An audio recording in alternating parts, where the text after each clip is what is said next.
आज है 17 सितंबर 2025 दिन बुधवार। मोहन यादव ने प्रधानमंत्री का एमपी की धरती पर अभिनंदन और स्वागत करते हुए कहा कि ये दौरा प्रदेश के लिए महत्वपूर्ण है। साथ ही उन्होंने ये भी बताया कि आज प्रधानमंत्री का जन्मदिन भी है।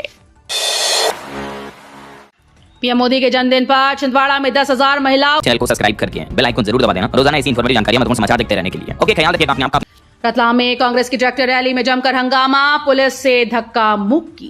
अतिवृष्टि से बर्बाद हुई फसलों के मुआवजे और किसानों की समस्याओं को लेकर किसान कांग्रेस ने रतलाम में ट्रैक्टर रैली निकाली। सैकड़ों ट्रैक्टर ट्रॉली लेकर किसान कलेक्ट्रेट पहुंचे, लेकिन परिसर में प्रवेश को रोकने पर कार्यकर्ताओं ने नारे लगाए। आदिवासी समुदाय से आने वाले सिंघार कांग्रेस में लंबे समय से प्रभावी चेहरा रहे हैं। प्रदेश की 47 सीटें सीधे आदिवासी इलाकों से जुड़ी हैं। ऐसे में कार्यकर्ताओं का मानना है कि 2028 चुनाव जीतने के लिए कांग्रेस को आदिवासी नेतृत्व पर भरोसा करना चाहिए। प्रोजेक्ट चीता के 3 साल पूरे, गांधी सागर अभयारण्य पहुंचेगी धीरा। भारत के महत्वाकांक्षी प्रोजेक्ट चीता के 3 साल पूरे हो रहे हैं। इस अवसर पर कूनो नेशनल पार्क के मादा चीता धीरा को 17 सितंबर को गांधी सागर अभयारण्य में छोड़ा जाएगा। ये कदम खास है क्योंकि ये कूनो से बाहर चीतों की पुनर्स्थापना का पहला बड़ा प्रयास होगा। इससे चीतों के लिए वैकल्पिक आवास तैयार होंगे, उनकी आबादी सुरक्षित रूप से बढ़ेगी। विशेषज्ञों के मुताबिक ये पहल देश में चीतों के संरक्षण को नई दिशा देगी।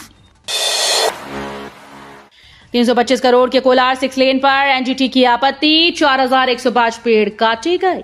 भोपाल में 325 करोड़ की लागत से बने कोलार 6 लेन को लेकर नेशनल ग्रीन ट्रिब्यूनल ने आपत्ति जताई। मामले में एनजीटी ने 2 हफ्तों के भीतर रिपोर्ट पेश करने के निर्देश दिए। इस सड़क निर्माण में अब तक 4105 पेड़ काटे जा चुके हैं, जिस पर पर्यावरणीय असर को लेकर सवाल उठ रहे हैं। एनजीटी इस पर अगली सुनवाई 10 अक्टूबर को करेगा। फिलहाल प्रशासन को पूरे मामले की विस्तृत जानकारी जमा करनी होगी।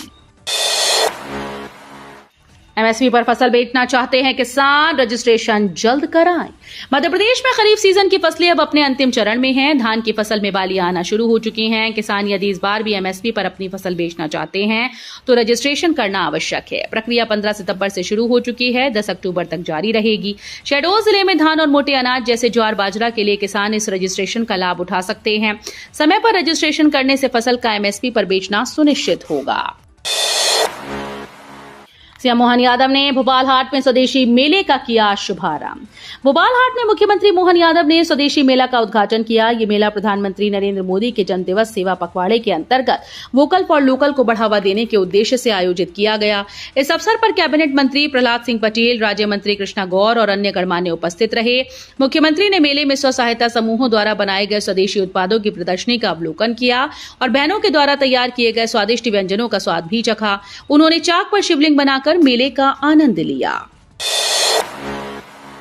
जबलपुर मेडिकल कॉलेज में चूहों का आतंक, मरीज और परिजन हुए घायल।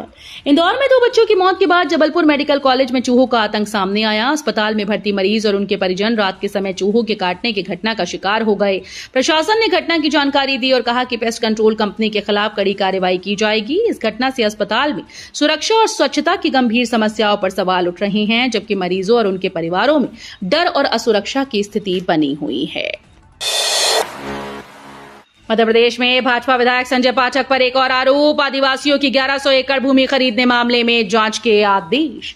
कटनी जिले की विजय राघवगढ़ विधानसभा क्षेत्र से भाजपा विधायक संजय पाठक की मुश्किलें बढ़ती जा रही हैं। हाईकोर्ट के न्यायमूर्ति को करोड़ों के अवैध खनन के मामले में फोन पर बातचीत करने के प्रयास का मामला अभी ठंडा भी नहीं पड़ा कि 5 गांवों में आदिवासियों की 1100 एकड़ भूमि खरीदने का मामला सामने आया। शिकायत पर राष्ट्रीय अनुसूचित जनजाति आयोग ने 30 दिनों में जांच कर रिपोर्ट प्रस्तुत करने के निर्देश दिए। आरोप है कि विधायक ने अनुसूचित जनजाति के निजी कर्मचारियों के नाम पर जबलपुर, कटनी, डिंडोरी, उमरिया, सिवनी जिलों में बैगा जनजाति के लोगों से लगभग 1100 एकड़ जमीन खरीदी है। मध्य प्रदेश में 30 सितंबर में शुरू होगी मानसून की विदाई। अब तक एमपी में औसत से 20% ज्यादा गिरा पानी। राजधानी भोपाल, ग्वालियर समेत प्रदेश के 34 जिलों में सामान्य बारिश का कोटा पूर्ण हो चुका है। मौसम विभाग के वैज्ञानिक अरुण शर्मा ने बताया कि मध्य प्रदेश में अभी तक औसत से 20% ज्यादा बारिश हो चुकी है। पूर्वी मध्य प्रदेश औसत से 16% अधिक, जबकि पश्चिमी मध्य प्रदेश औसत से 22% अधिक बारिश हुई है। प्रदेश में मानसून की विदाई 30 सितंबर से शुरू होगी, 10 अक्टूबर तक चलेगी। आने वाले दिनों में प्रदेश में हैवी बारिश होने की संभावना है। सितंबर के पूरे महीने प्रदेश में कहीं कहीं तेज तो कहीं हल्की बारिश का दौर बना रहेगा। तो ये थी आज की 25 फटाफट बड़ी खबरें। अगर आपको न्यूज पसंद आई हो तो वीडियो को लाइक और शेयर जरूर करें। धन्यवाद।